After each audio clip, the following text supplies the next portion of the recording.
Bonjour à tous, bienvenue à vous. Gloire à Dieu, gloire au Père, au Fils et au Saint-Esprit, comme il était au commencement, maintenant et pour les siècles des siècles. Amen. Dieu Tout-Puissant, au nom de ton Fils, notre Seigneur Jésus-Christ, nous te prions et nous te demandons de nous pardonner. Pardonne-nous nos offenses, comme nous aussi nous pardonnons à ceux qui nous ont offensés, et délivre-nous du malin. Délivre-nous de tout mal, Père éternel, au nom de ton Fils, notre Seigneur Jésus-Christ. Seigneur Jésus-Christ, Maître, toi le Fils unique du Dieu vivant, du Créateur du ciel et de la terre, du Créateur de toutes choses, nous te prions et nous te demandons de nous pardonner. Pardonne-nous nos péchés, comme nous aussi nous pardonnons à ceux qui nous ont offensés, et délivre-nous du malin. Délivre-nous de tout mal, Seigneur Jésus-Christ. Esprit Saint, Esprit Consolateur, fortifie-nous, affermis-nous et restaure-nous. Amen. Nous allons maintenant faire la prière que notre Seigneur Jésus-Christ, notre Maître, nous a enseignée. Et nous disons, Notre Père qui êtes aux cieux, que ton nom soit sanctifié, que ton règne vienne, que ta volonté soit faite sur la terre comme au ciel. Donne-nous aujourd'hui notre pain quotidien. Pardonne-nous nos offenses, comme nous aussi nous pardonnons à ceux qui nous ont offensés, et ne nous induis pas en tentation, mais délivre-nous du malin, car c'est à toi qu'appartiennent dans tous les siècles le règne, la puissance et la gloire. Amen. Nous allons maintenant faire la lecture du psaume 92. Louange et prospérité du juste. Psaume cantique pour le jour du sabbat. Il est beau de louer l'Éternel et de célébrer ton nom, ô Très-Haut. D'annoncer le matin ta bonté et ta fidélité pendant les nuits. Sur l'instrument à 10 cordes et sur le luth, au son de la harpe. Tu me réjouis par tes œuvres, ô Éternel. Et je chante avec allégresse l'ouvrage de tes mains. Que tes œuvres sont grandes, ô Éternel. Que tes pensées sont profondes. L'homme stupide ne connaît rien, et l'insensé n'y prend point garde. Si les méchants croissent comme l'herbe, si tous ceux qui font le mal fleurissent, c'est pour être détruits à jamais. Mais toi, tu es le Très-Haut à perpétuité, ô Éternel. Car voici tes ennemis, ô Éternel. Car voici tes ennemis périssent. Tous ceux qui font le mal sont dispersés, et tu me donnes la force du buffle. Je suis arrosé avec une huile fraîche. Mon œil se plaît à contempler mes ennemis, et mon oreille à entendre mes méchants adversaires. Les justes croissent comme le palmier, ils s'élèvent comme le cèdre du Liban. Plantés dans la maison de l'Éternel, ils prospèrent dans les parvis de notre Dieu. Ils portent encore des fruits dans la vieillesse. Ils sont pleins de sève et verdoyants, pour faire connaître que l'Éternel est juste. Il est mon rocher, et il n'y a point en lui d'iniquité. Amen. On voit qu'il est dit au verset 15, ils portent encore des fruits dans la vieillesse. Ils sont pleins de sève et verdoyants. Nous devons porter du fruit. Nous devons porter du fruit et nous allons lire un passage. Et nous devons faire ce qui plaît à Dieu, ce qui est agréable à Dieu. Et de même que la femme fait tout pour plaire à celui qu'elle a épousé, de même le mari, il ne vit plus pour lui, mais il vit pour celle qu'il a épousée. C'est de la même manière que nous devons faire avec celui qui nous a enrôlés, Christ. Nous ne devons plus vivre et nous ne vivons plus pour nous-mêmes. Ça veut dire quoi? Ça veut dire que nous ne faisons pas les choses qui plaisent à la chair, mais nous voulons plaire à Dieu. Et ayant été rachetés, nous ne devons plus vivre pour nous, et nous ne vivons plus pour nous. Et à cela, nous devons faire une chose. Jésus-Christ nous dit dans sa parole, cherchez premièrement le royaume des cieux. Et tout vous sera donné par-dessus. Dans Ésaïe 55, il est écrit, verset 2, il est écrit, pourquoi pesez-vous de l'argent pour ce qui ne nourrit pas? Pourquoi travaillez-vous pour ce qui ne rassasie pas?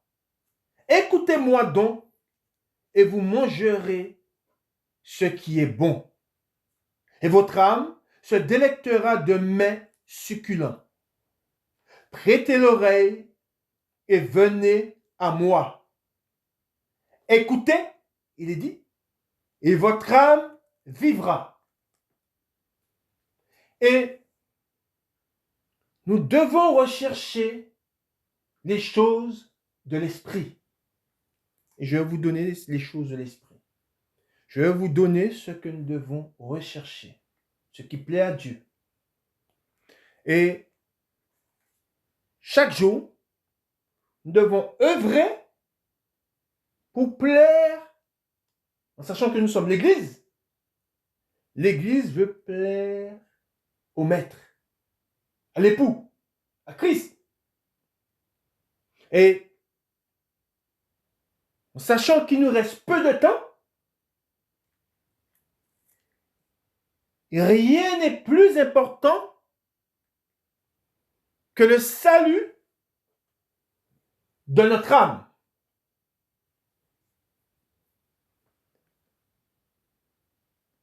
L'homme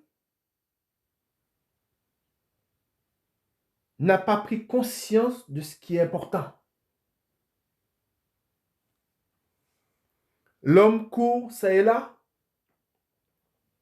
et il travaille, il se donne beaucoup de peine sous le soleil, mais toute cette peine qu'il se donne n'est pas pour le salut de son âme. On a beaucoup d'attention. L'attention pour la maison.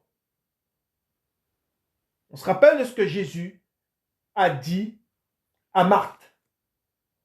Marie, elle a choisi quoi? Elle a choisi la bonne part. Et cette part ne lui sera pas enlevée. L'homme s'agite beaucoup pour peu de choses, pour des choses vaines. Je vous ai dit, on se donne beaucoup de peine pour des choses futiles, des choses qui passeront, des choses qui ne resteront pas, des choses qui ne portent pas de fruits. Mais devons œuvrer pour celui qui nous a rachetés, pour celui qui a payé le prix du rachat. Et devons persévérer dans ce que Dieu nous a enseigné. Et qu'est-ce que Dieu nous a enseigné? Je vais vous donner des exemples dans les choses dans lesquelles nous devons persévérer. Amen.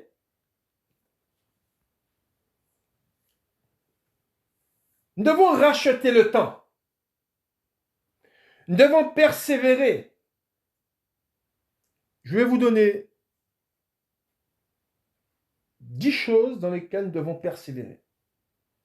Dans lesquelles le chrétien doit persévérer. Persévérons dans toutes ces choses. 1. Persévérons dans la foi. 2. Dans la prière. 3. L'espérance. 4. La patience. 5. La persévérance. 6. La joie. 7. L'amour. 8. La fidélité. 9. La sagesse. On parle ici de la sagesse de Dieu. 10. La sainteté. Amen. Voilà pourquoi nous devons travailler. C'est pour toutes ces choses, et il y en a encore d'autres, dans lesquelles nous devons persévérer. Et tous ceux qui ne voudront pas se soumettre à ce que le Seigneur nous demande, les choses dans lesquelles il nous demande de persévérer, ce sont ceux qui ne veulent pas que Jésus-Christ règne sur eux. Et nous savons que tous ceux qui ne veulent pas que Christ règne sur eux, ils seront égorgés. Quand je dis qu'ils seront égorgés, ils seront livrés à l'ennemi. Et on sait que l'ennemi ne vient que pour dérober, égorger et détruire. Et c'est pour cela que nous devons persévérer dans les choses que nous connaissons. Et toutes les choses que je vous ai citées, ce sont les choses dont Dieu appelle le chrétien à mettre en pratique. Et c'est les choses que nous devons rechercher. Et si nous recherchons ces choses, nous veillons, nous faisons une chose, c'est que nous veillons et nous demeurons fidèles. Amen. Nous allons dans Matthieu, et ensuite je vais vous rappeler le titre. Nous allons retourner dans le passage où nous avons vu le titre qui nous a été donné. Et nous allons revoir quelques versets ensemble. Nous allons dans Matthieu, au chapitre 13, et à partir du verset 37.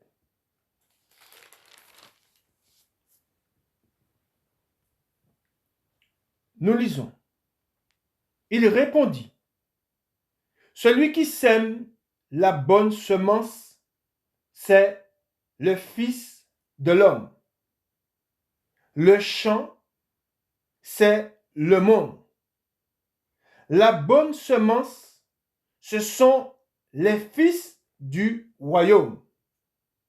L'ivraie, ce sont les fils du malin.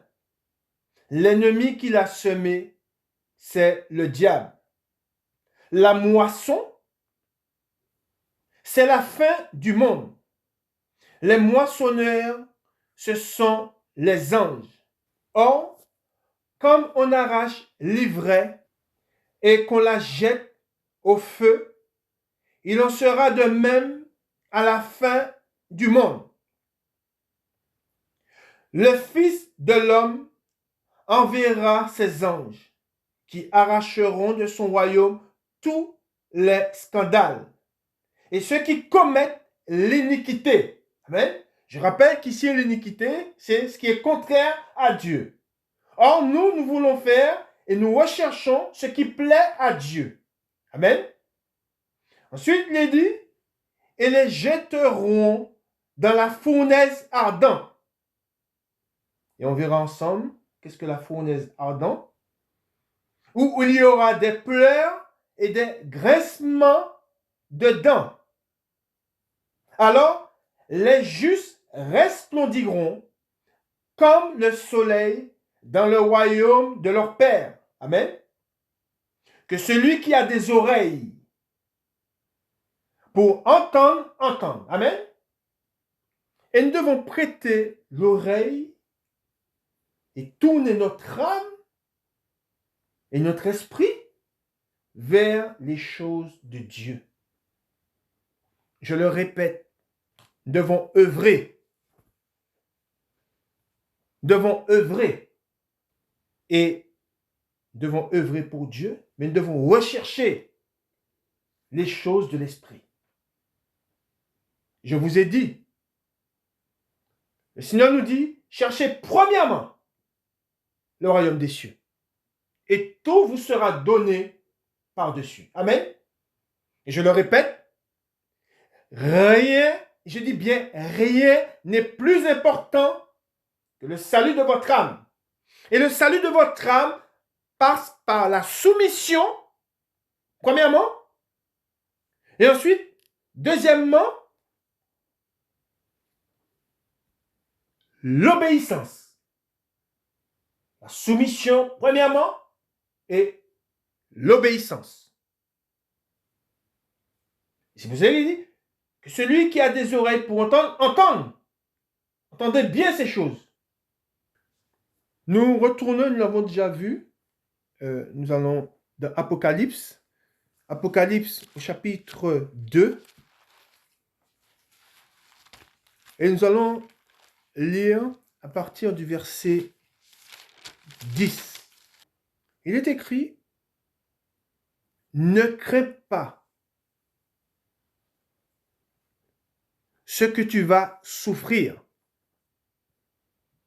Voici, le diable jettera quelques-uns d'entre vous en prison, afin que vous soyez éprouvés. Et vous aurez une tribulation de 10 jours. Sois fidèle, le titre, sois fidèle jusqu'à la mort. Et la fidélité, je vous ai donné des exemples. Je vous ai donné 10 choses, 10 paroles dans lesquelles nous devons persévérer jusqu'à la fin. Et nous serons plongés dans la fiction, et on est en train de lire ce passage sur Joseph. On voit que Joseph, malgré les tribulations qu'il a eues, malgré la fiction dont il a été frappé, il a été fidèle, il a demeuré, il est resté fidèle à Dieu. Et nous allons continuer à lire le passage sur Joseph, voir comment il a agi. Et c'est ce que Dieu nous demande. Dieu nous demande, et nous savons que les tribulations vont venir, vont arriver. Des chrétiens passent déjà par beaucoup de tribulations. Et dans la tribulation, nous savons que nous sommes appelés, nous sommes éprouvés, à être fidèles. C'est là que Dieu verra la disposition, comme je l'ai déjà dit, de notre cœur. Il ne suffit pas de dire « Seigneur, Seigneur » quand tout va bien. Mais nous devons glorifier Dieu aussi quand tout va mal, dans la fiction. C'est là qu'on verra qui sont les véritables, qui sont ceux qui ont véritablement gardé la parole de Dieu et qui l'ont cherché, même dans la fiction. Et c'est là qu'on verra qui sont, comme je l'ai déjà dit, les véritables, les chrétiens véritables. Parce que beaucoup se disent chrétiens aujourd'hui, mais ne sont pas fidèles, ils ne sont pas fidèles à Dieu.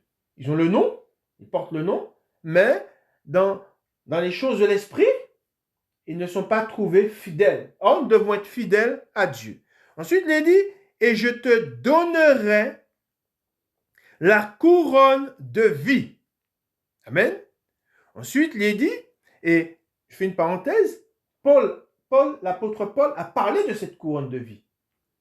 Il dit, j'ai achevé la course, j'ai mené le bon combat, désormais la couronne de vie m'est réservée. Amen. Pourquoi? Parce que, et on verra, Paul, il est passé par beaucoup de tribulations, mais il est resté fidèle à Dieu.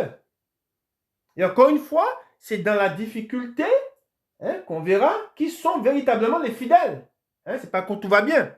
Ensuite, il est dit, et là on verra de ce que le Seigneur, de ce que nous avons vu précédemment, quand le Seigneur nous parle d'un feu, où il est dit, au 11, verset 11, que celui qui a des oreilles entende ce que l'Esprit dit aux églises.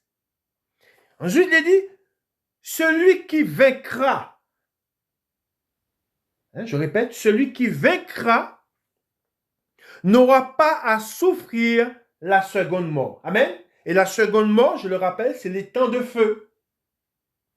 C'est-à-dire que ceux qui seront restés fidèles à Dieu,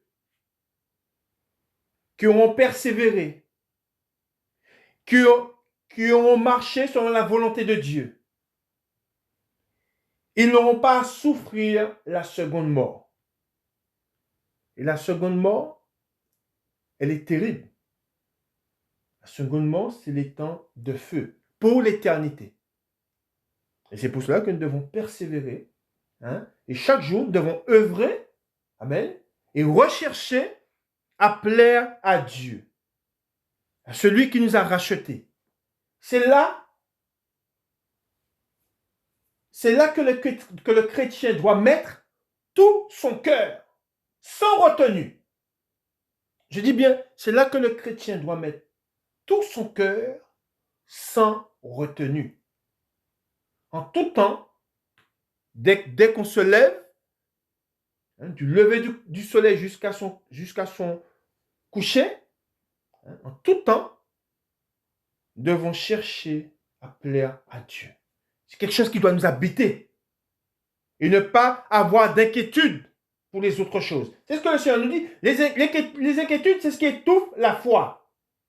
Ne vous inquiétez pas de ce que vous allez manger, de quoi vous serez revêtus. Amen.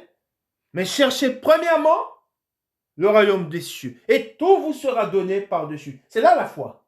Nous devons croire en ce qui nous a été dit. Amen. Dans quoi nous devons persévérer? Nous allons lire un passage et nous allons voir. Nous allons dans 1 Pierre,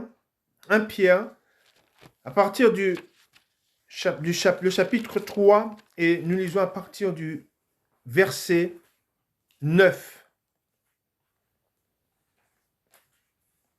1 Pierre, chapitre 3, le verset 9. Et nous lisons 1 Pierre, chapitre 3, le verset 9. Ne rendez point mal pour mal, ou injure pour injure. Bénissez au contraire, car c'est à cela que vous avez été appelés, afin d'hériter la bénédiction. Amen.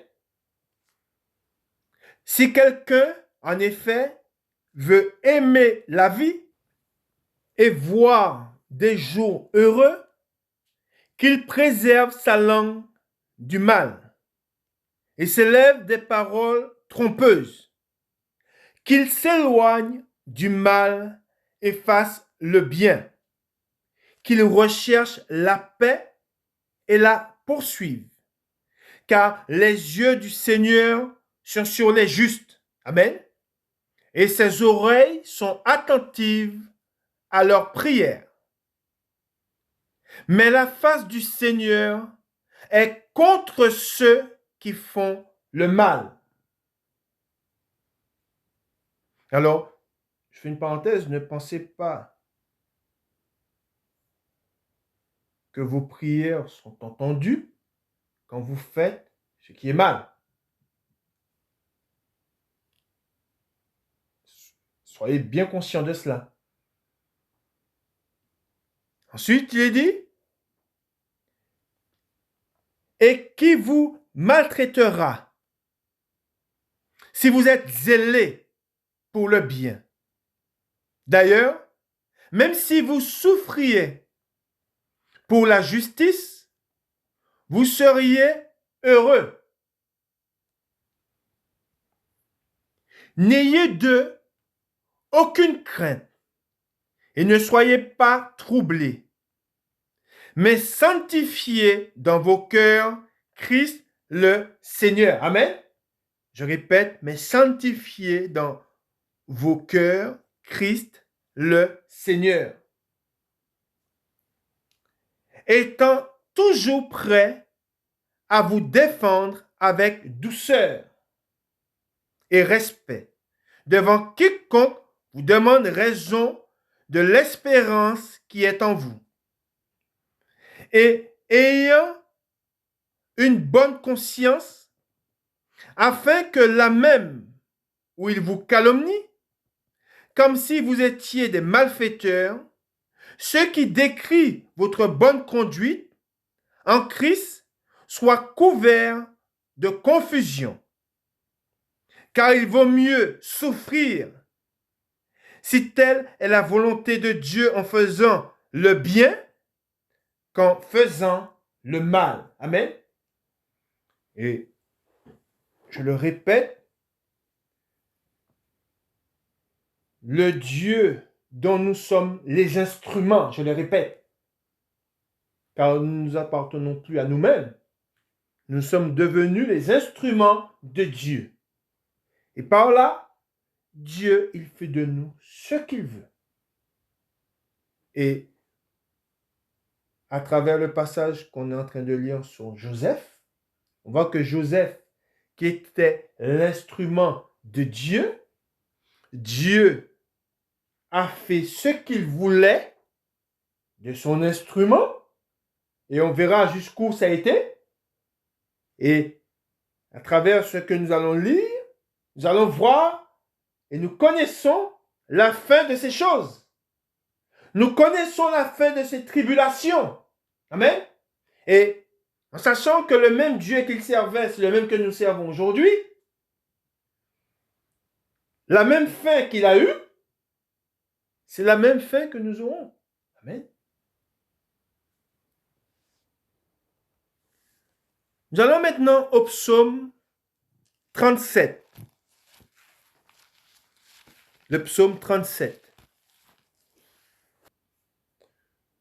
Psaume 37 contraste entre le juste et l'impie. De David. Ne t'irrite pas contre les méchants. N'envie pas ceux qui font le mal, car ils sont fauchés aussi vite que l'herbe, et ils se flétrissent comme le gazon vert. Confie-toi en l'Éternel et pratique le bien. Aie le pays pour demeure et la fidélité pour pâture. Fais de l'Éternel tes délices et il te donnera ce que ton cœur désire. Recommande ton sort à l'Éternel. Mets en lui ta confiance et il agira. Il fera paraître ta justice comme la lumière et ton droit comme le soleil à son midi. Garde le silence devant l'Éternel et espère en lui. Ne t'irrite pas contre celui qui réussit dans ses voies, contre l'homme qui vient à bout de ses mauvais desseins. Laisse la colère, abandonne la fureur. Ne t'irrite pas, ce serait mal faire. Amen. Je répète, ne t'irrite pas, ce serait mal faire. Car les méchants seront retranchés, et ceux qui espèrent en l'Éternel posséderont le pays. Encore un peu de temps, et le méchant n'est plus. Tu regardes le lieu où il était, et il a disparu. Les misérables possèdent le pays, et ils jouissent abondamment de la paix. Le méchant forme des projets contre le juste. Je répète, on l'a vu, c'est ce qu'on a vu avec Joseph et ses frères. Amen. Il dit, le méchant forme des projets contre le juste. Et il grince des dents contre lui. Le Seigneur se rit du méchant, car il voit que son jour arrive. Les méchants tirent le glaive, ils bandent leur arc pour faire tomber le malheureux et l'indigent, pour égorger ceux dont la voie est droite. Leurs glaives entrent dans leur propre cœur et leur arc se brise. Mieux vaut le peu du juste que l'abondance de beaucoup de méchants, car les bras des méchants seront brisés, mais l'Éternel soutient les justes. L'Éternel connaît les jours des hommes intègres, et leur héritage dure à jamais. Je répète, l'Éternel connaît les jours des hommes intègres, et leur héritage dure à jamais. Ils ne sont pas confondus au temps du malheur, et ils sont rassasiés au jour de la famine.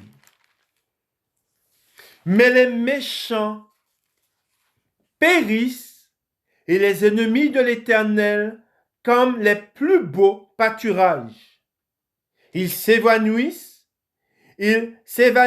en fumée. Le méchant emprunte et il ne rend pas.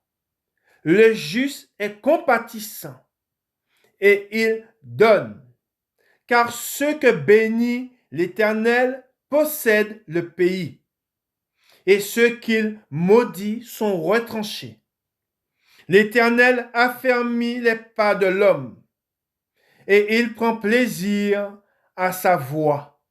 S'il tombe, il n'est pas terrassé, car l'Éternel lui prend la main. Je répète, s'il tombe, il n'est pas terrassé, car l'Éternel lui prend la main. J'ai été jeune, j'ai vieilli, et je n'ai point vu le juste abandonné, ni sa postérité mendiant son pain. Amen. Et je répète, j'ai été jeune, j'ai vieilli, je n'ai point vu le juste abandonné. Sois fidèle jusqu'à la mort. Ensuite, il est dit, ni sa postérité mendiant son pain. Toujours, il est compatissant et il prête, et sa postérité est bénie. Amen.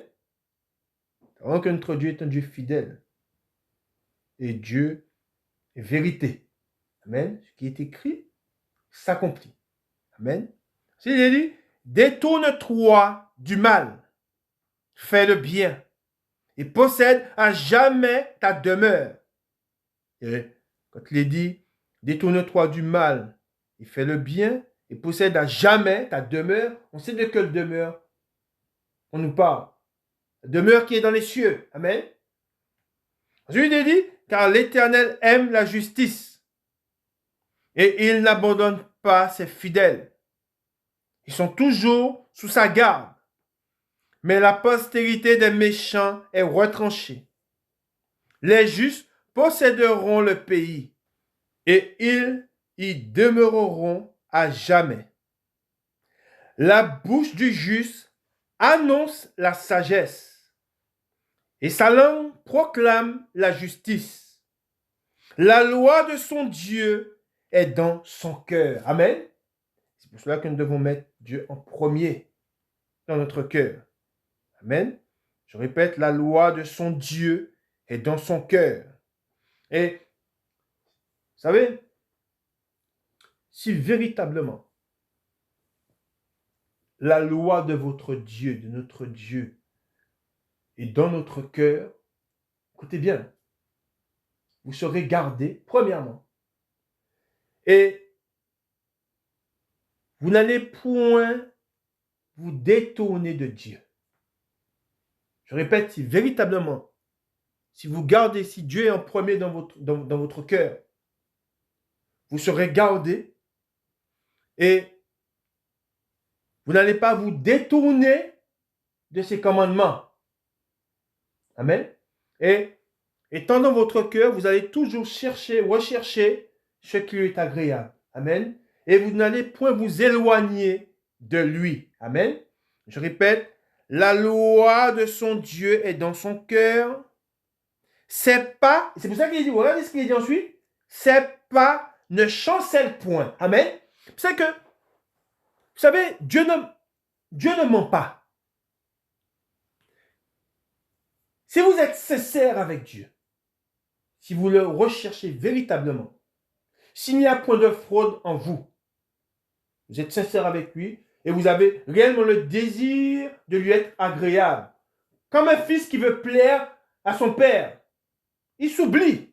Lui, ce qu'il veut, c'est plaire à son père. La parole de Dieu étant dans votre cœur,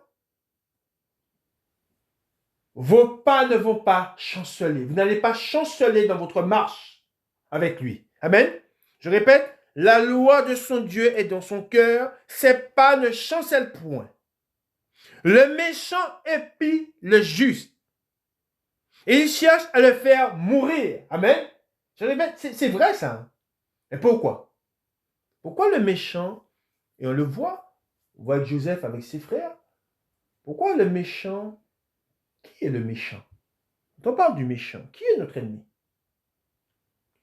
Qui était l'ennemi d'Isaac?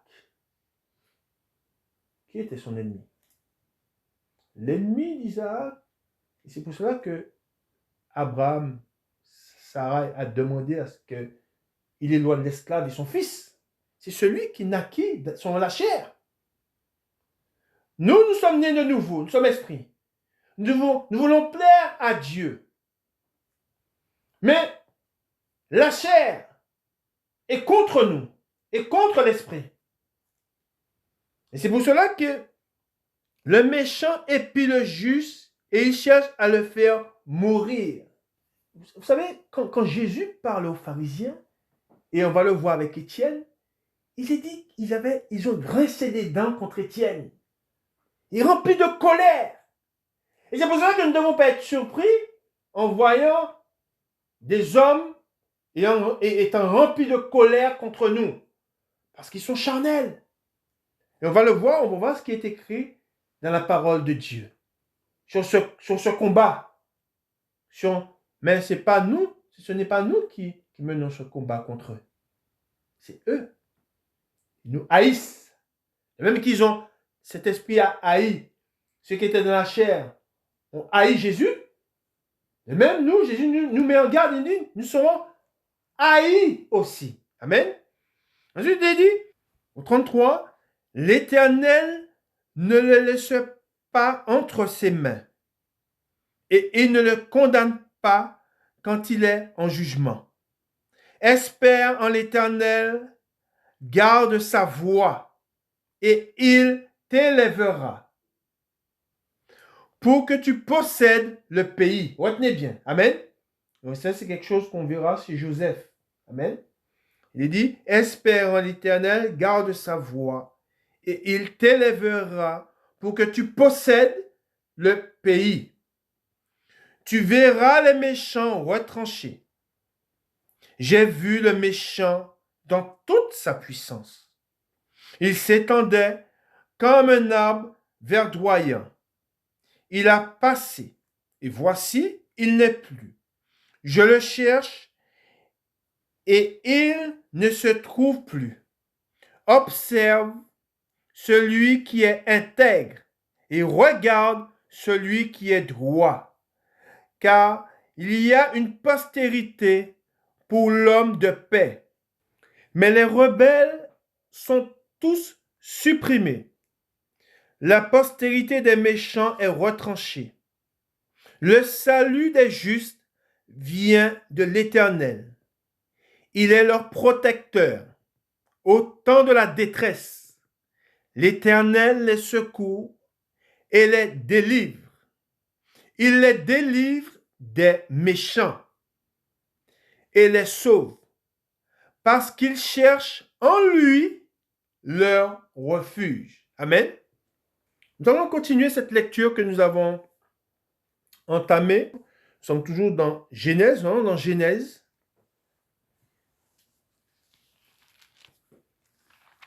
Genèse au chapitre 40.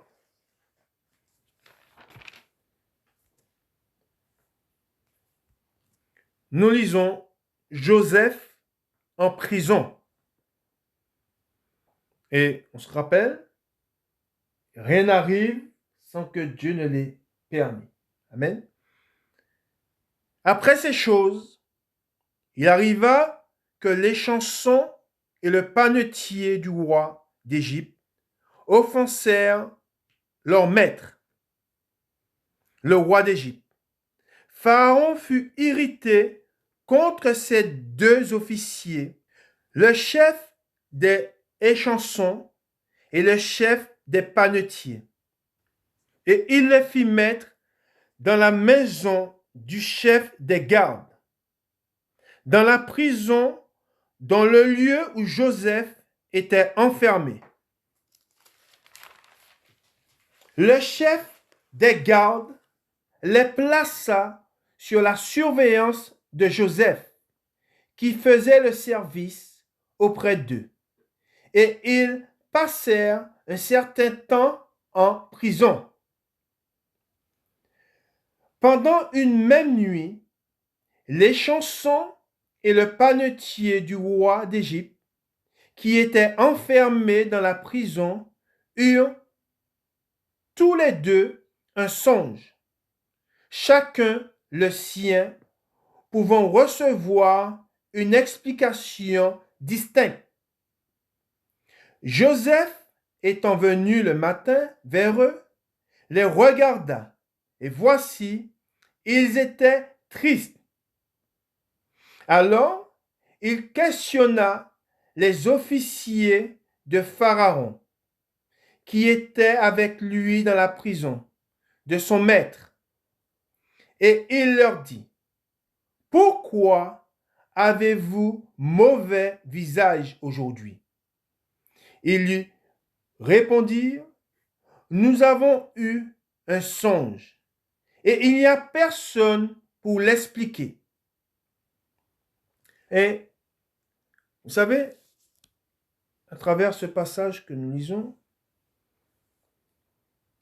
dans 1 Corinthiens, je vous donne le passage, vous allez voir, dans 1 Corinthiens, au chapitre 1, au verset 27, il est écrit, mais Dieu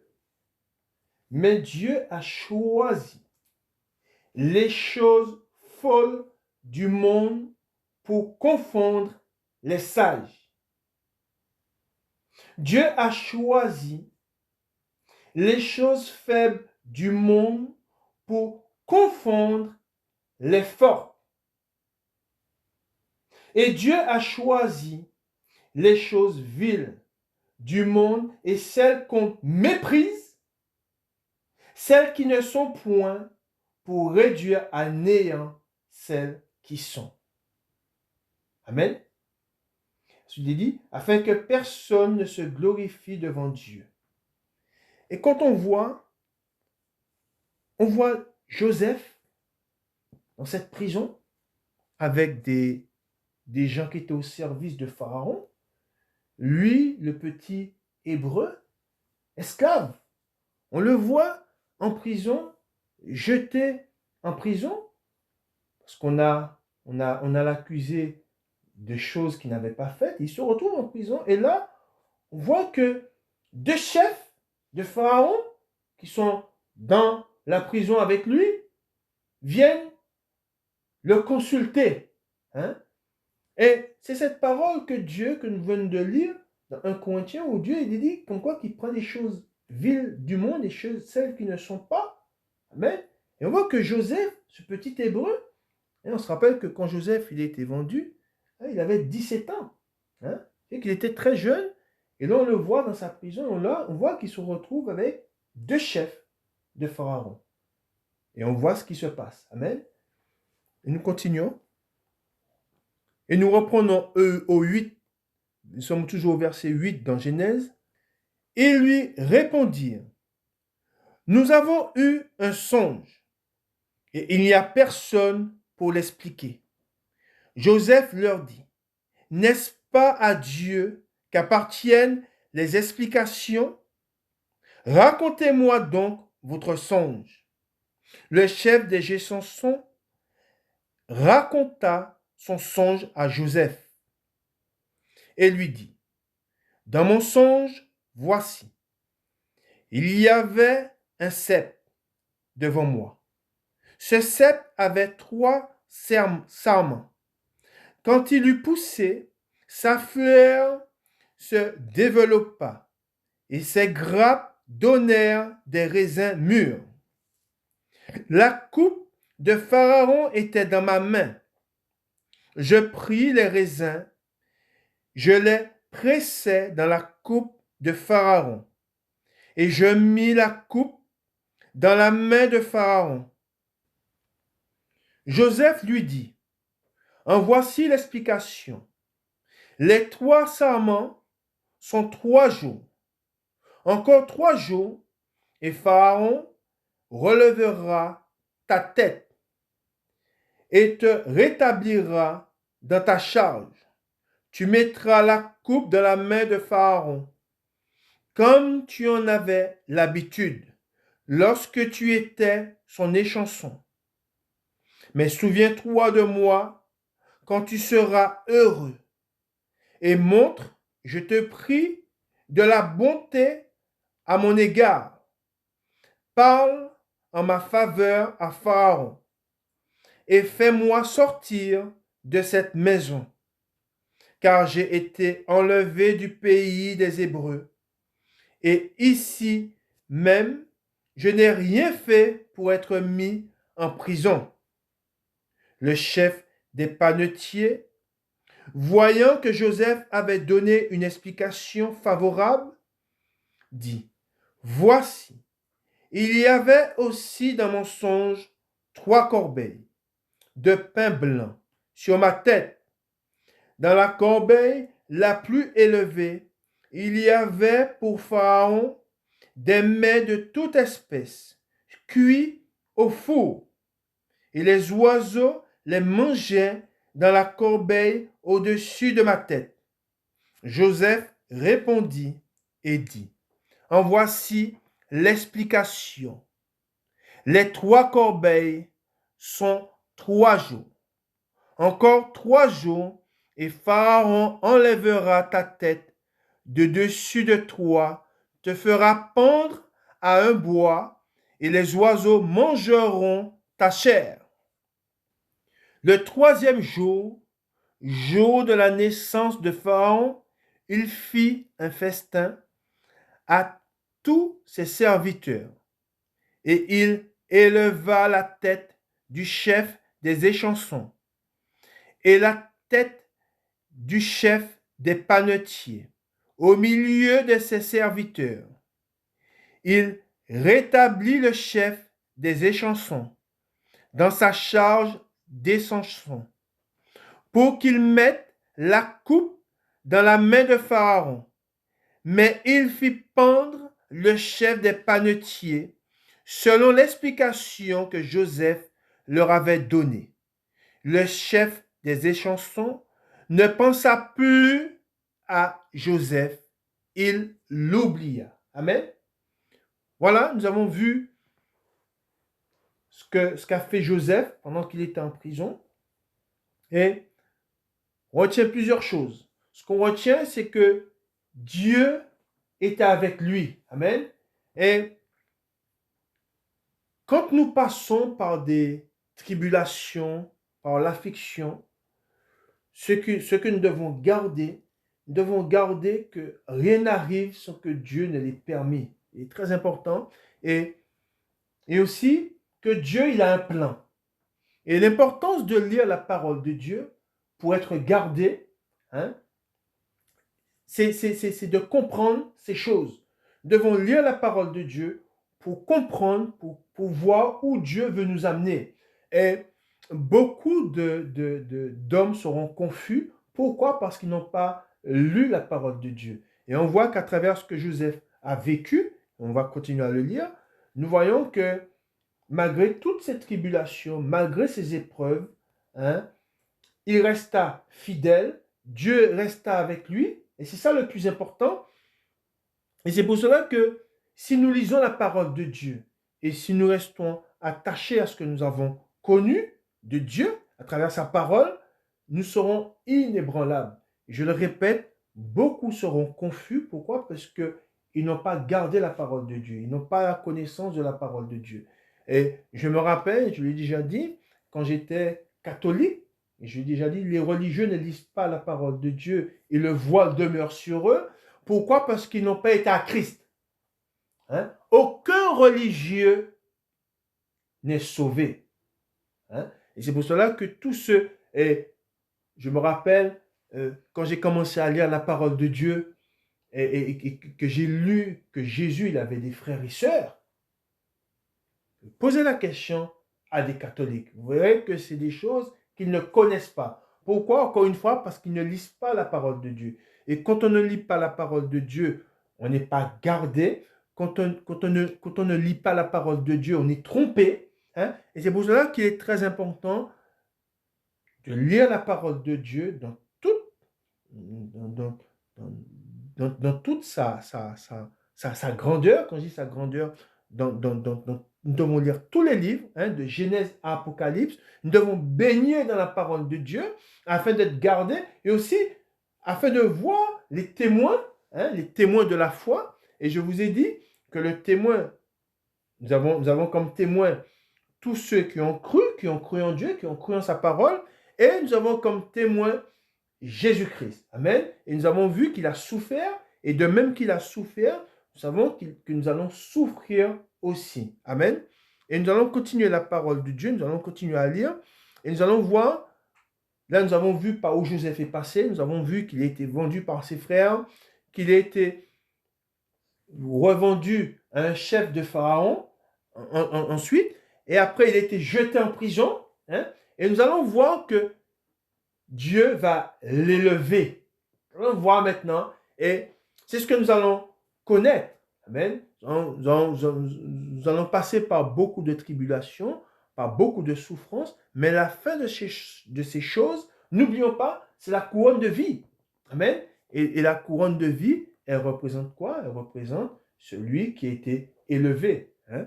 Et nous allons prendre part avec le Christ, hein? Et nous serons dans les cieux, dans une demeure éternelle. Mais pour cela, nous devons persévérer et on ne doit pas se relâcher. On ne doit jamais se relâcher dans les choses de Dieu.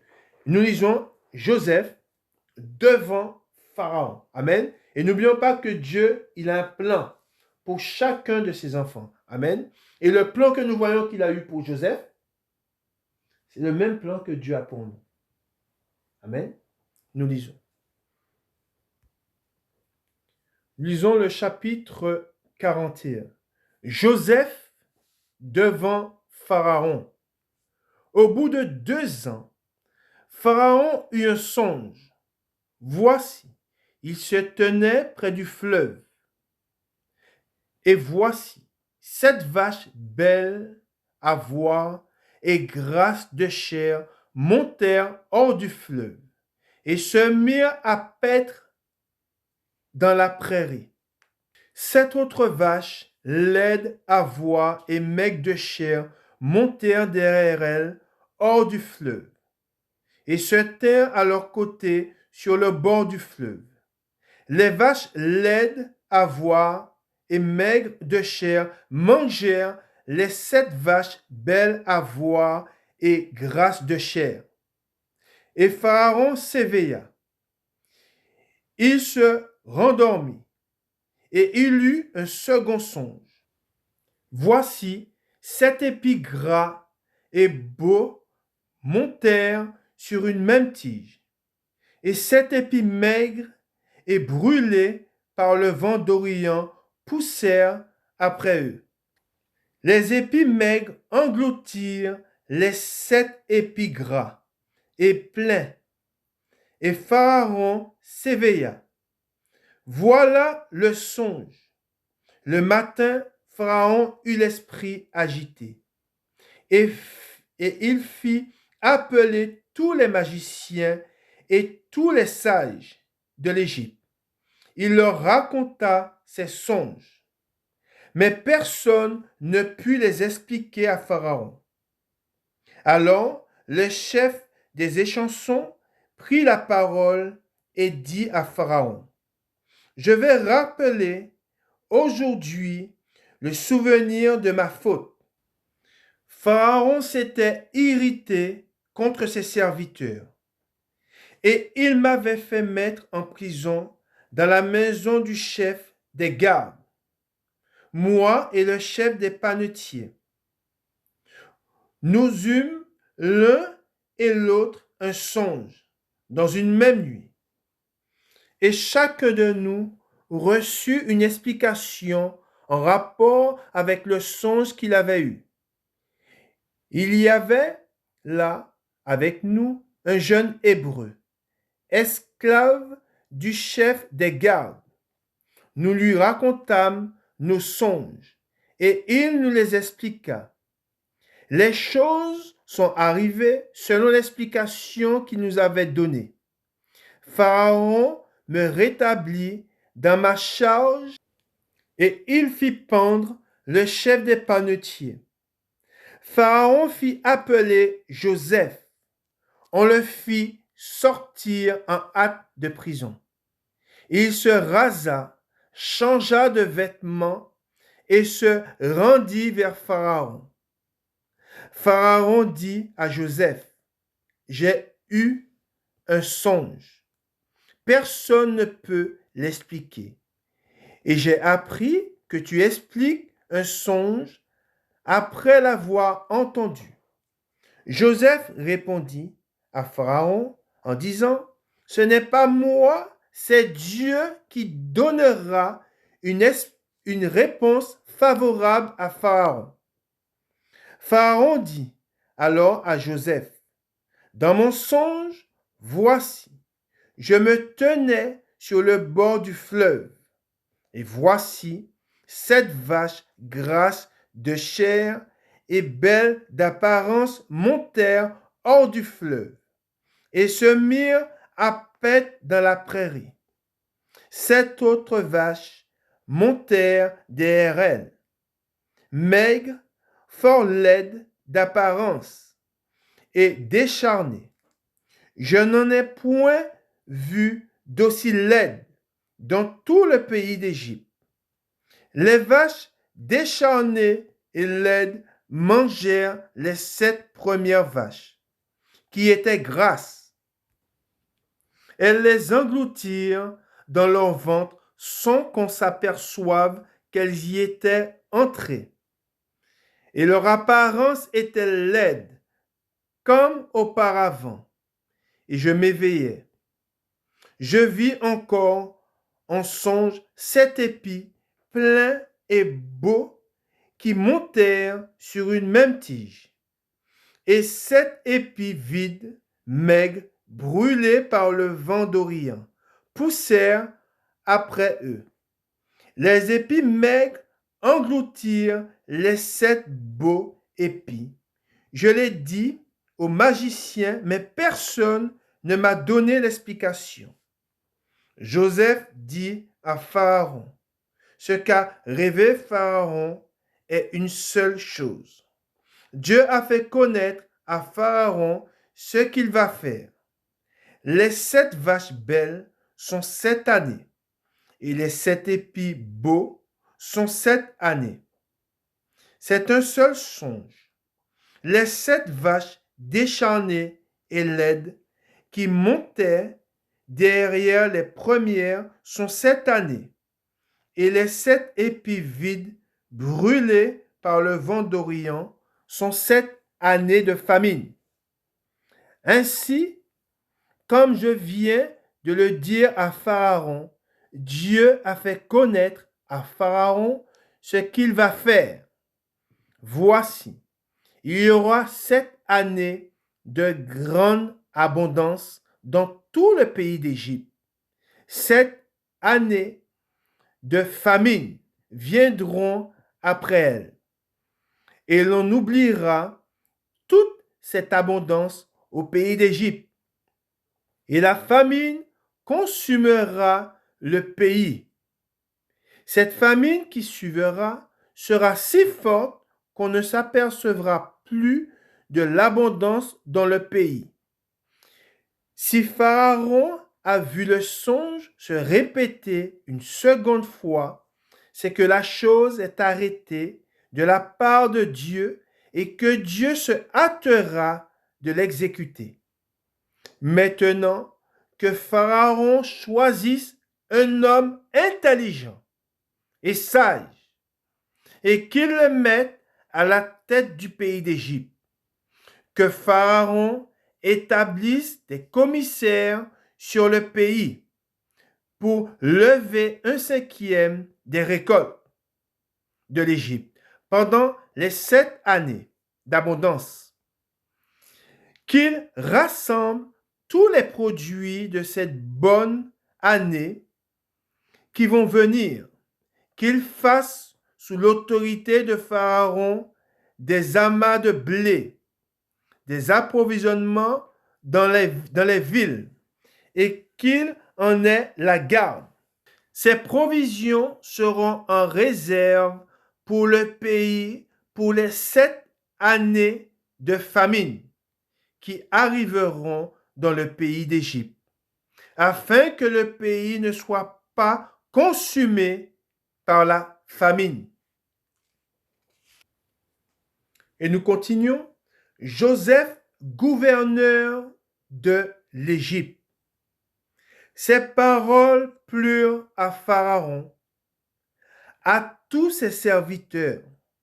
Et Pharaon dit à ses serviteurs, trouverions-nous un homme comme celui-ci, ayant en lui l'Esprit de Dieu?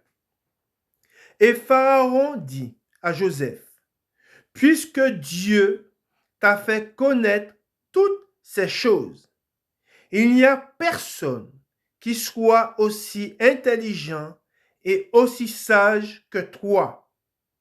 Je t'établis. Là, on écoute, regardez bien ce que Pharaon est en train de dire à Joseph, après tout ce que Joseph a vécu. Et Joseph, dans la fiction, il a été patient. Je vous ai donné ces 10 paroles, où dans ces paroles, on retrouve la patience, la persévérance. Et Joseph, les mêmes paroles que je vous ai données et qu'on retrouve dans les Saintes Écritures, ces paroles, Joseph les avait en lui. Joseph, il avait ces paroles en lui. Et on voit que là, Dieu a fait qu'il se retrouve, lui qui est en prison, Dieu a fait qu'il se retrouve devant Pharaon. Et regardez ce que Pharaon dit de lui. Amen. Ensuite, il est dit au 40, je t'établis sur ma maison et tout mon peuple obéira à tes ordres. Vous vous rendez compte ou pas? Ensuite, il dit, le trône seul m'élèvera au-dessus de toi. Pharaon dit à Joseph, vois, je te donne le commandement de tout le pays d'Égypte. Pharaon ôta son anneau de la main et le mit à la main de Joseph. Il le revêtit d'habits de fin lin et lui mit un collier d'or au cou.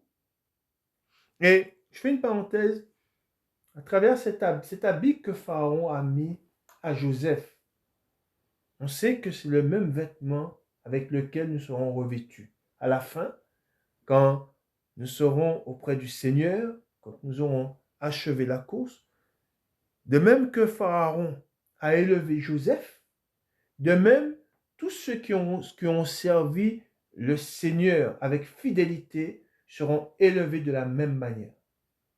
Amen. Il est dit, je reprends, Pharaon ôta son anneau de la main et le mit à la main de Joseph. Il le revêtit d'habits de fin lin et lui mit un collier d'or au cou. Il le fit monter sur le char qui suivait le sien, et l'on criait devant lui à genoux. C'est ainsi que Pharaon lui donna le commandement de tout le pays d'Égypte. Il dit encore à Joseph, je suis Pharaon, et sans toi, personne ne lèvera la main ni le pied dans tout le pays d'Égypte. Pharaon appela Joseph du nom de Saphnath Panéach, et il lui donna pour femme Asnath, fille de Potiphéra, prêtre d'On. Et Joseph partit pour visiter le pays d'Égypte. Joseph était âgé de 30 ans lorsqu'il se présenta devant Pharaon, roi d'Égypte. On voit que beaucoup d'années, c'est pour cela que Dieu nous demande d'être patient, nous devons faire preuve de patience. On voit qu'il avait 17 ans quand il a été vendu, et là, quand il s'est retrouvé devant Pharaon, il avait 30 ans. Hein? Ensuite, il dit, et il quitta Pharaon et parcourut tout le pays d'Égypte. Pendant les 7 années de fertilité, la terre rapporta abondamment. Joseph rassembla tous les produits de ces 7 années dans le pays d'Égypte.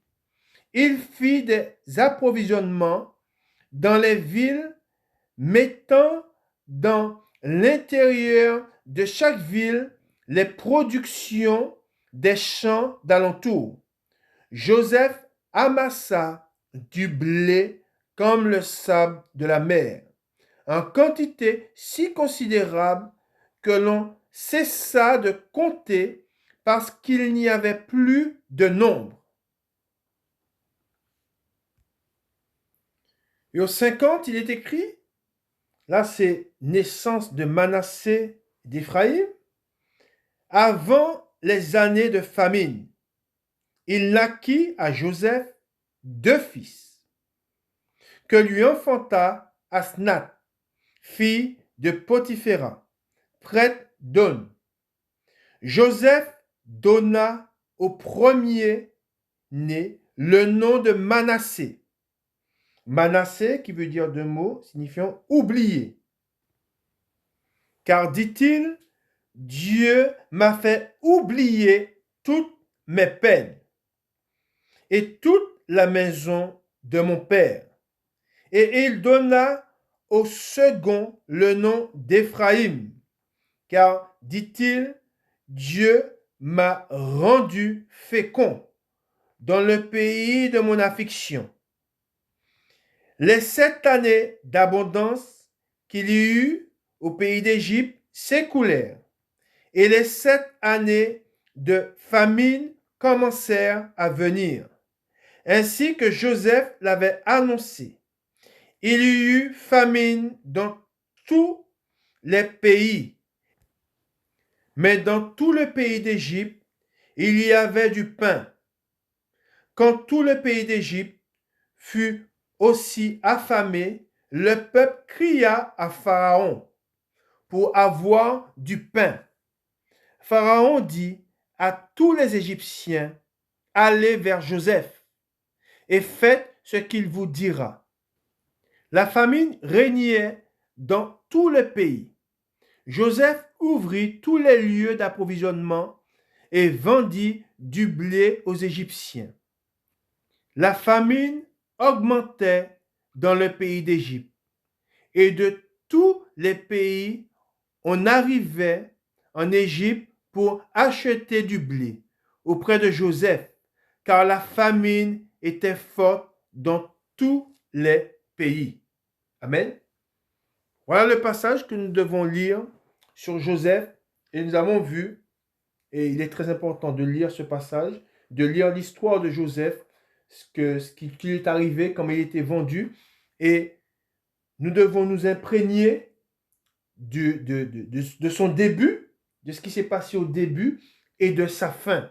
Car comme je vous ai dit, les chrétiens passeront par des tribulations, mais à travers ce que nous avons appris, à travers ce que Dieu nous a enseigné, nous connaissons la fin de ces choses. Et ce qui est le plus important, c'est quoi? c'est de garder les commandements de Dieu, de garder sa parole. Amen. Que le Seigneur vous bénisse et qu'il vous garde. Amen.